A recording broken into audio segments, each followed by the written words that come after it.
Yeah, and there was more to unravel. So as I was sitting here then, and when I say I'm going to now tune in, I'm going to now sit with the gratitude, it really is to to feel into whatever residue is there, feel into what is there, and into the residue, the very subtle what is still left of a sound, of a frequency, of a code, of a feeling that where I feel yuckiness, where I feel something unpleasant happen to me. That's very important. If I don't pay attention to that, that's going to be the added charge that has been triggered that I haven't picked up. It's like it's waiting for me. It's like it came, it was triggered, so it was like delivered. It was delivered courtesy of, Microsoft. um, my own energy, my own charge was delivered, and now it's waiting for me to pick it up at the station. And if I don't pick it up because I'm stuck in the victim story, what happens is it gets more.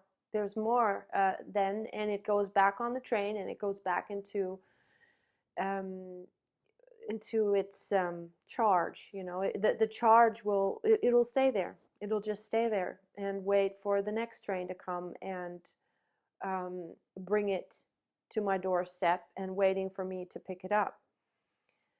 So I did that. I sat down, and I still felt that there was some some yuckiness left. And so as I felt into that, instantly the flavors come, the images come. And the image I was reminded of was when I was in India a long time ago.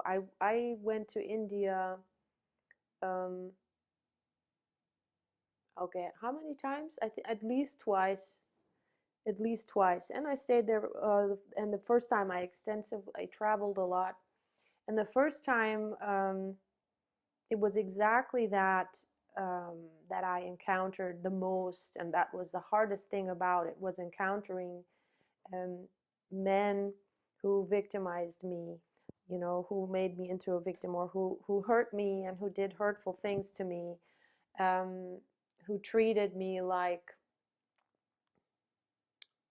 I was a prostitute, like I was a bank, you know. Anyways, not like a human being. And I don't want to get into that, but it was that energy. It was exactly that. And what was with me? What was I carrying around? Because by that time, I was not. I was still in the unconscious. I was still in the reaction mode. And what it triggered within me was hatred. I was disgusted by them. I felt disgust towards them, and I hated them. I really, really hated them, and that's what I was, because there was no other way uh, I could, so to speak, defend myself. It was just, I mean, all I could say was, go away, get lost, um, in a louder and louder tone, and so much anger within me, yeah, and so that so I remembered that. Okay, and that was the same. Uh, that man on the phone for me was like he held that same code, and he triggered that within me. Okay, so I realized, all right, that was still within me. The way of seeing, having that disgust, um, hatred, and also no respect, absolutely no respect. And I mean, you could say, well, they deserve that, the way that they behaved, you know. But we have left that this level of seeing. We have left this level of, because the being, the soul is not, it's not playing on that level. We have left that playing field because we have learned, we have come now to the awakening, to the truth. And from the truth, um, all that, that field is to bring everything that is still stuck in that field, still playing in that field, in that inverted 3D, bring it to the soul, which is not an inverted 3D. Well, the soul is I would just say, it feels, it is this neutrality, it is this neutral, peaceful, there's no reaction, there's just seeing.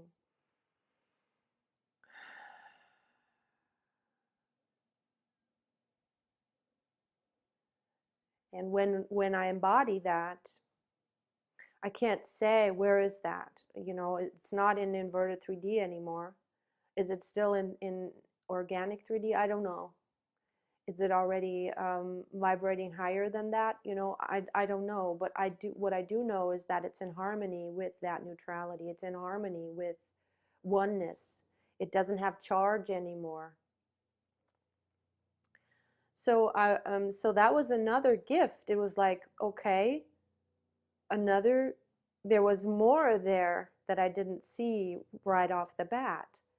So there was more to unravel, and then it kept going. It kept going because yesterday I did these videos that were inspired by that dream that I had, and I was shown that there was a part of my DNA that I had that was distorted, um, that I wasn't opening my heart to, that I hadn't, that my heart was closed to, that I was not receiving, that I was rejecting, and where it came from, my great grandfather, and then how I received, the victim of that grandmother, victim of that my mother, and then I received it in me, and so this is a way of seeing a distorted um, energy that is coming from males. So it's a male energy victimizing the female. Yeah, it's not, because I didn't, when I was, for example, when I was in India, there was not a single, I was victimized by a female too who wanted to rob me, you know, but it was a completely, I saw how she was trying to, she was opening this pouch, and and I was like, hey, and I pushed her away, and I said, uh, and I gave her a look, and there was that whole interaction there too, and there was a moment of like, I can't believe this, and but it didn't feel, it had a completely different feeling, I can't even say I felt victimized by that. It was a completely different um, flavor, of emotions that was happening there, and all this hatred and disgust, and you are dirt to me, you are nothing, you don't deserve, you know because of what I was, the way that they behaved towards me, and this was the thoughts, and not that I said that, but these were the thoughts and the emotions and the feelings that I had towards them, and it was always men, and it was a feeling of abuse. It was a feeling of being disempowered, that somebody else has power over you, and and then I felt um, frozen, and it was a lot of the time, it had also to do with you know sexual, uh, what's the next, yeah, I don't, as I said, I don't want to get into it, but treating me, as if I was could be used that way. Anyways, um, or like an object. Okay, sexual object. All right, let's say it that way. And so that all flows into that sense, how that made me feel, and what that triggered within me. And so I was harboring these emotions, and I felt in that first trip I was so angry, and I felt awful, and I wanted to get away from it all. Anyways, and I just realized, and I just got it this morning, that this all ties back to my great grandfather.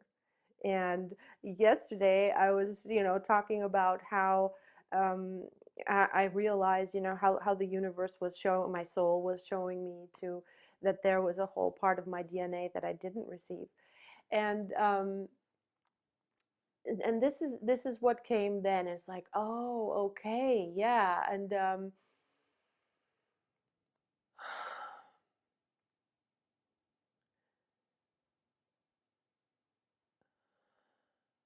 so amazing, actually. See now, when I see how it all works together, it really is amazing. I mean, isn't it?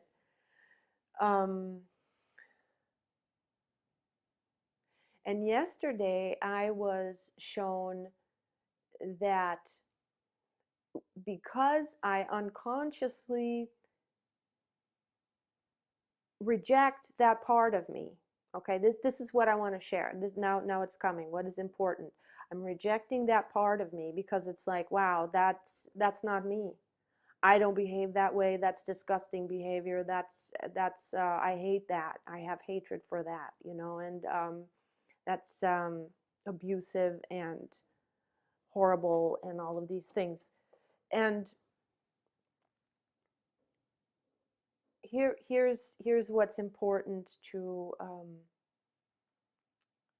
get how because this is how energy works. This is how consciousness works, and this is how we heal, and how we wake up to who we truly are, and to these unconscious programs, and how we dissolve our shadow. No, this is, as you can call this, shadow work. You can call this soul retrieval.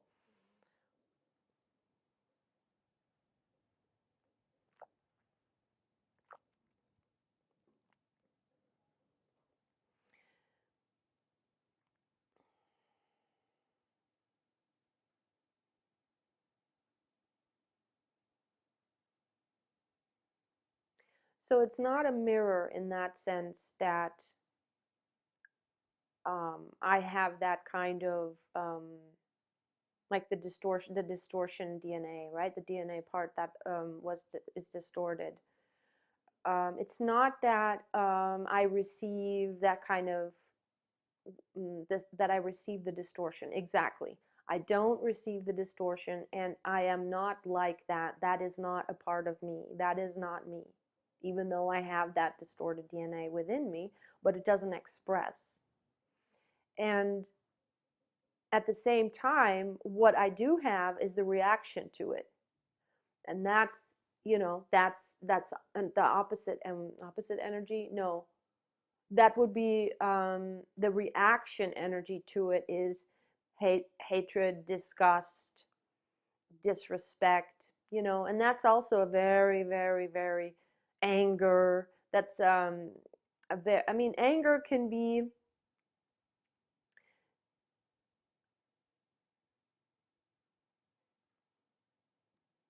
justified anyways. It's always justified. Um, but anger can be important and helpful um, to give you the energy and the courage to set boundaries and to speak your truth and so forth. But it is how, again, it is how you are meeting anger. Are you meeting anger and you are owning it, and then you're speaking your truth? Or are you just, as is it a reaction, and you are, same thing, flinging that back to them as it's just like a weapon, and then you're keeping the ball rolling, and then you're playing the victim perpetrator game, and it's never ending, and all it does is just grow the charge and feed the shadow, you know, and keep you in prison, and keep you in that negative emotion, you know, and keep you weak. It keeps you, of course, it keeps you, you are not sovereign then, you know, you are not standing in your power. It takes your power away, actually. And so that's what I was holding on to. That's what I still had, where I haven't received that part of me. And again, it's not that I'm to receive the distortion, because it is only to be aware that I am rejecting, the distortion. So I'm holding myself hostage there, you know, I'm holding myself in prison there. And so just this phone call, this little incident, brought me, you know, together with, you know, perfect time. Talk about perfect timing with the dream, and then all the videos I made yesterday on the healing of the DNA, and everything else that was tied in there is, you know, the big picture, the really big picture. um, and So it is showing me that that's what is still within me, and it is, you know, it feels really yucky. It feels that reaction is because the reaction is actually holding on to the distortion quality of the DNA. The reaction is like, ooh, this is disgusting. I don't like this. And yes, it is disgusting. And yes, I don't like this. But if I stay on that level, I am forever, you know, I could stay there forever. There's not going to be, this is a checkmate situation.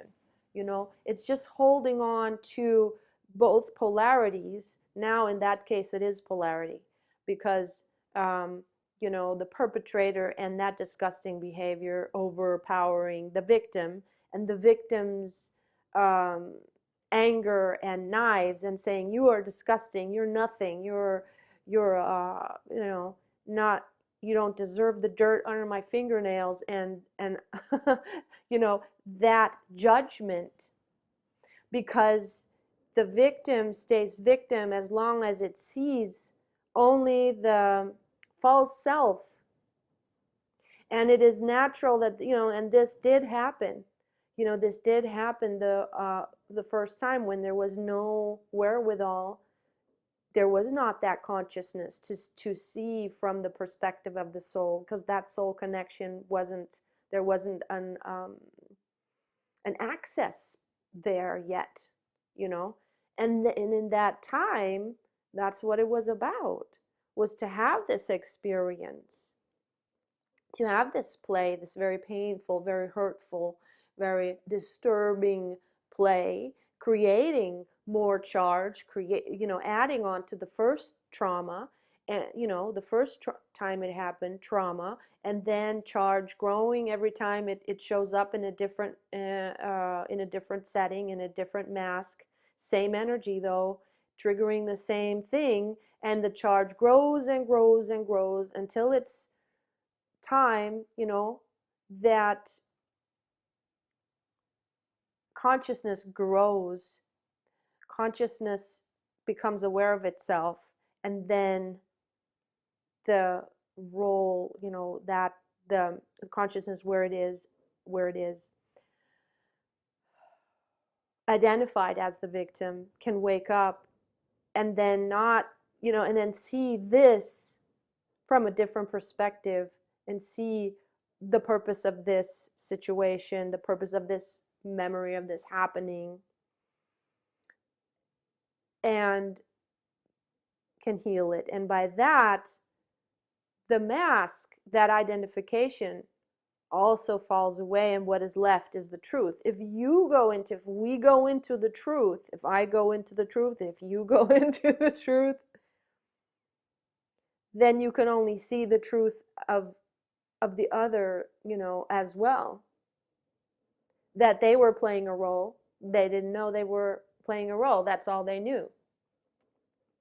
And you don't relate to them anymore on the level of the role play, of the role that, now you're the actor.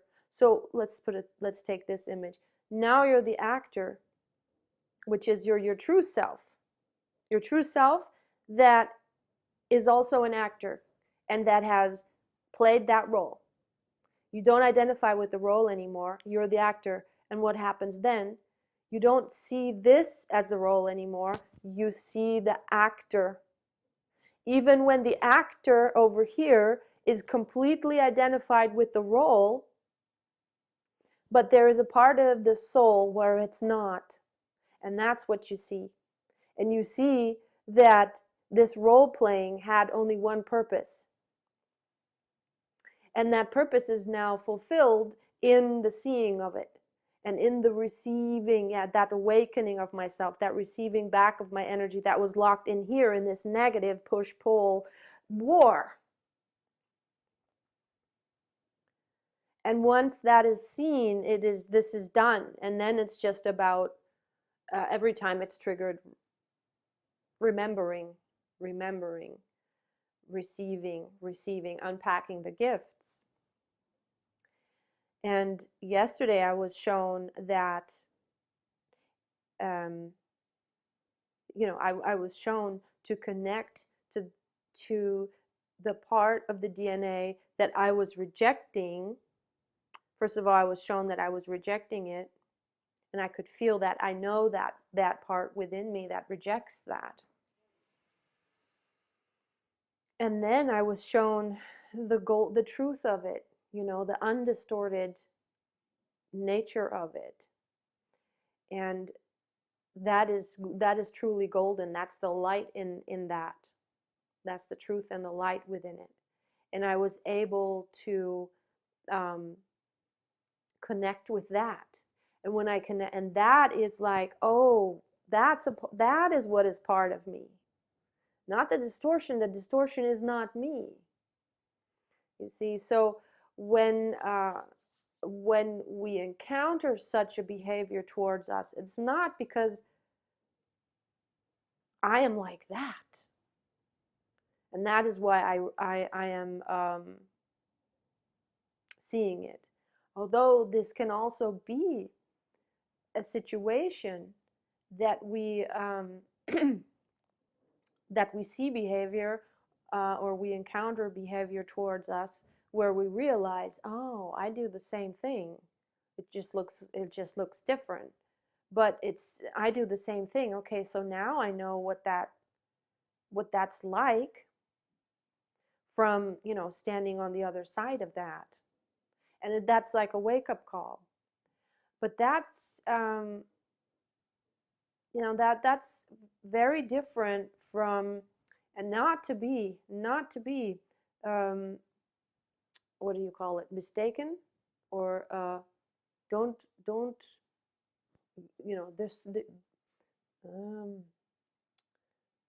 don't take it to be this, don't mistake it to be this. This is not about, okay, this behavior is also within me. I also have traits where I behave like that. I mean, check it, check. It's also an opportunity to see, okay, is there a part of me that also behaves and feels like that person, Or is it that I feel a reaction to the behavior of that person? And then that's the low vibrating, that's then victim, that is within me. And that wants to come home into truth, because that's not my truth. That's identified with the role that the actor once played, because the actor once was identified with that role. And because the actor, where he is or she is completely awake and aware that she is taking on a role as an actor, and playing that role. And then she forgot that she was playing a role. Um, but where she was still aware of taking the role, the purpose to take the role and to forget that she was taking a role, because that was also part of the plan, was to, because when that happens, in the remembering,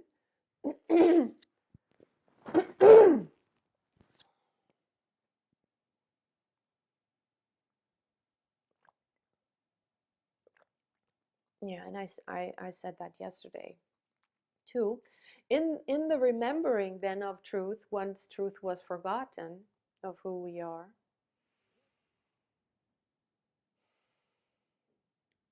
there are so many gifts in that.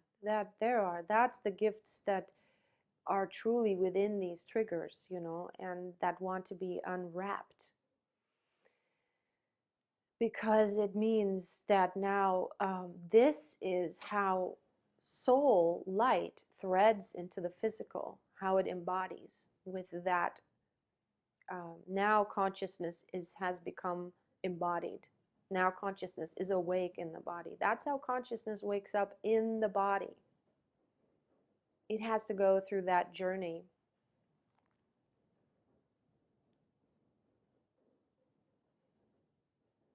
There is always a portion of forgetting when, soul, and when a higher vibrating body of consciousness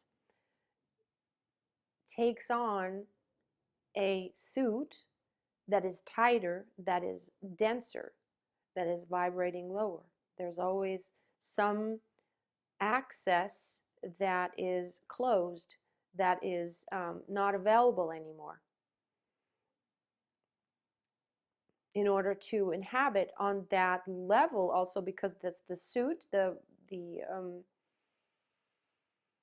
physical suit, physical body, is of course stationed in a certain framework, in a certain spectrum of bandwidth, of frequency.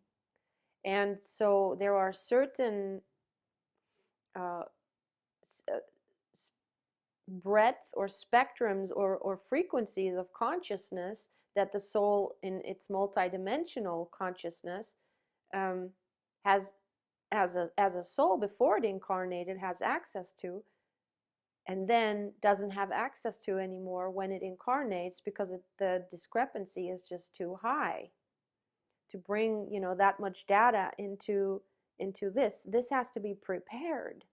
That's what the awakening is. I mean, that's what the embodiment is, and why we forget and remember and go through that forgetting and remembering is,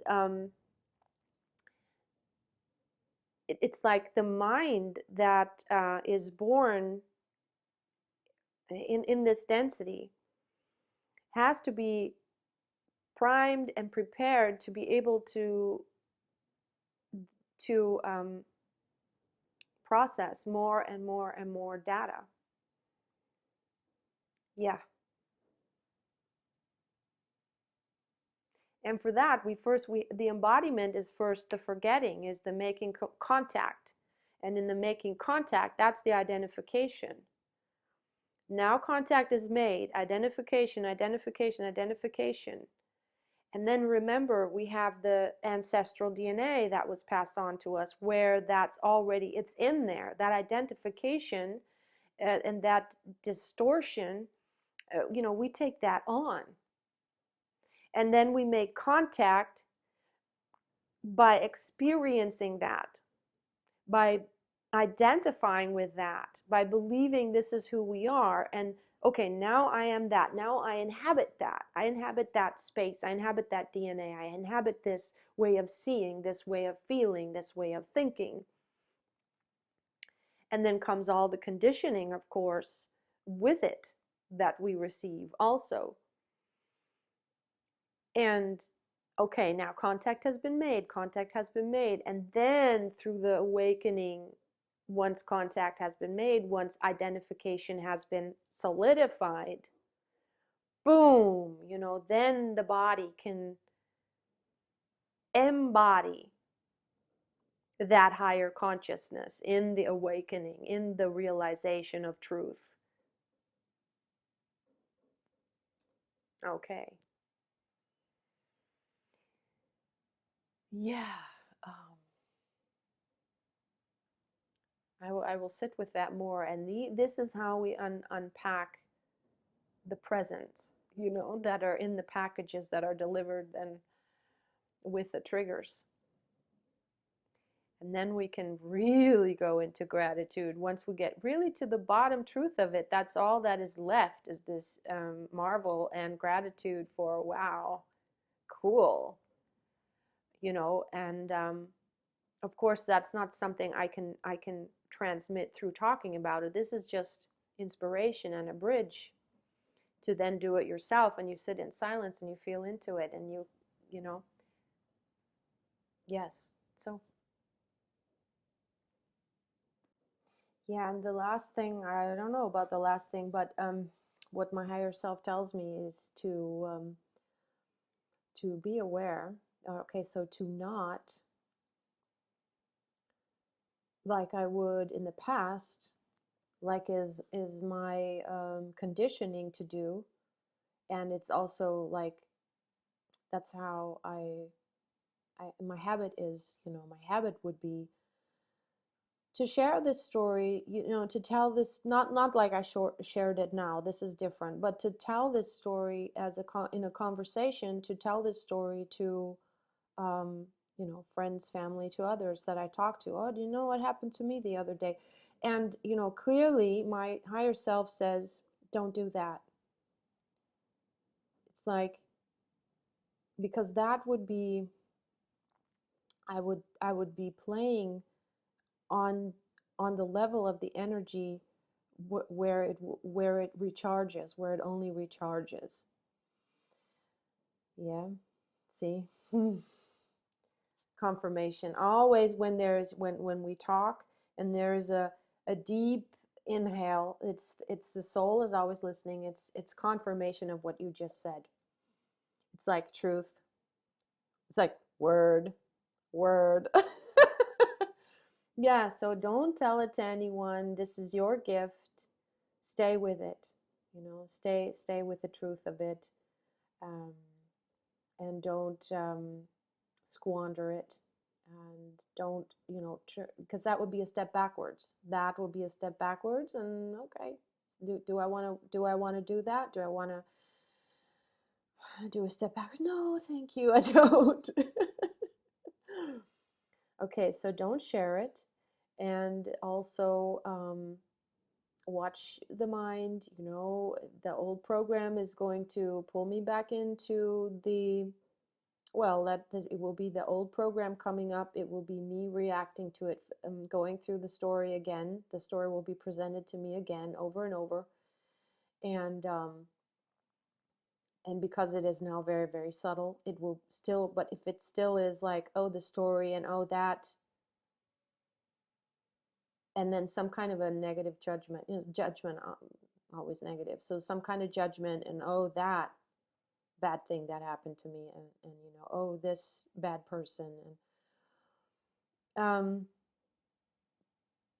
be very aware. And this, again, when I say like this, because I will never tell anyone else what to do. When I say these words of imperatives, do this and be this way, this is always my higher self speaking to me.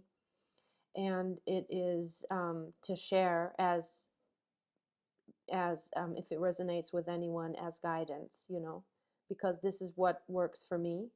And in sharing that, I allow that to be received by anyone that, yeah.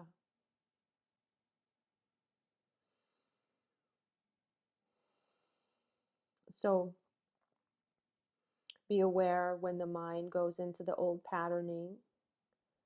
Now you have all the gifts unwrapped. They're lying open there. These are the slots that are waiting to receive the energy back as the gifts that they are. And these gifts would be squandered and not seen for what they truly are. It's like the gold within the DNA would not be seen, and the distortion would be held, would be fed and held in place, if I stay in the perspective of seeing it as a bad thing that happened to me. Yeah. Or if I stay in the perspective of judgment towards the one that delivered it. That played that role.